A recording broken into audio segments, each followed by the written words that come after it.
जाकी रही भावना जैसी, ता देखी प्रभु मूरत वैसी। बिल्कुल सही। जिसके जैसे विचार होते हैं उसको ये दुनिया, ये समाज, ये सारी चीज़ें वैसी ही दिखाई देती हैं। यानी हर चीज़ हमारे विचार पर, हमारी विचारधारा पर, हमारे सोचने पर ही निर्भर करता है। एक छोटी सी कहानी है। एक बार तुलसीदास जी रामायण का पाठ कर रहे थे। वो लोगों को रामायण सिखा रहे थे। जैसा कि आप जानते हैं कि जब कहीं पर रामायण होती है तो माना जाता है कि हनुमान जी वहाँ पर जरूर होते हैं। जहाँ पर तुलसीदास जी अपनी कहानी सुना रहे थे, यानी रामायण सुना रहे थे, तो वहाँ पर हनुमान जी भी थे, किसी और दूसरे व्यक्ति के भेष में। तुलसीदास जी ने जब अशोक वाटिका का वर्णन किया तो वहां पर उन्होंने कहा कि अशोक वाटिका में सफेद फूल खिले हुए थे।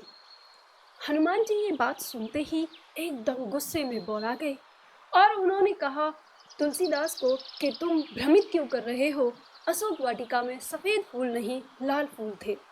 लेकिन तुलसीदास जी ने फिर से उनको सादर से कहा कि नहीं महात्मन, वहां पर सफेद ही फूल थे। अब हनुमान जी ने फिर से गुस्से होकर कहा कि मैं आपको माता सीता से इस बात की गवाही दिलवा सकता हूँ। तुलसीदास और हनुमान जी दोनों सीता माता के पास गए। सीता माता से कहा कि तुलसीदास कहते हैं कि सफेद फूल थे और मैं कहता हूँ लाल फूल थे। तो सीता ने कहा नहीं, आप दोनों ही गलत हैं, वहां तो काले रंग के फूल थे। अब मामला ये और उलझ गया।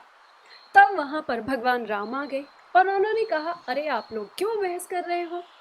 तो राम से पूछा गया, उनके सामने बात रखी गई कि सीता कहती है कि वहां पर काले फूल थे, हनुमान कहते हैं कि वहां लाल फूल थे और तुलसीदास जी कह रहे हैं कि वहां सफेद फूल थे। तो भगवान राम हंसे और उन्होंने कहा कि फूल तो अशोक वाटिका में सफेद ही थे, लेकिन आप लोगों को वो अलग रंग के इसलिए दिखे क्योंकि आपका नजरिया अलग था। जब हनुमान अशोक वाटिका में सीता की खोज में पहुंचे थे तो उस समय हनुमान बहुत ही क्रोधित अवस्था में थे और उनको सारी चीजें लाल नजर आ रही थी, इसलिए उन्हें फूल भी लाल ही नजर आए। लेकिन जो माता थी, माता सीता, वो वहां पर उन्हें हर एक चीज में अंधकार नजर आता था, तो उन्हें वो फूल काले नजर आते थे। वास्तव में वहां फूल सफेद ही थे। तो अंत में ये घटना इस सार पर पहुंचती है कि हमारे जैसे विचार होते हैं, हम दूसरों के बारे में जैसी भावनाएं रखते हैं, वो कहाँ से निकलती है, वो हमारे स्वयं से निकलती हैं। हमारा जैसा दृष्टिकोण होता है वैसा ही हम दूसरों में देखते हैं। सपोज करो आपके सामने एक गिलास है और उस गिलास में पानी है, वो आधा है। अब एक व्यक्ति कहता है कि गिलास आधा खाली है, दूसरा व्यक्ति कहता है कि गिलास आधा भरा है। स्थिति तो एक जैसी है, लेकिन दोनों के देखने का नजरिया अलग अलग है। एक व्यक्ति देख रहा है उसमें कमी और एक व्यक्ति देख रहा है उसमें पॉजिटिविटी। यानी एक विचार है नेगेटिव, एक विचार है पॉजिटिव। ये आपके ऊपर है, स्थिति एक है। तो ये आपके ऊपर ही निर्भर करता है कि आप जो स्थिति है उसको किस दृष्टिकोण से देखते हैं। अगर आप पॉजिटिव हैं तो पॉजिटिव नजरिए से देखेंगे, अगर आप नेगेटिव हैं तो नेगेटिव दृष्टिकोण से देखेंगे। परिस्थिति हमेशा एक जैसी होती है, लेकिन ध्यान रखिए नजरिए के साथ जो परिणाम होता है वो दोनों का अलग अलग निकलता है।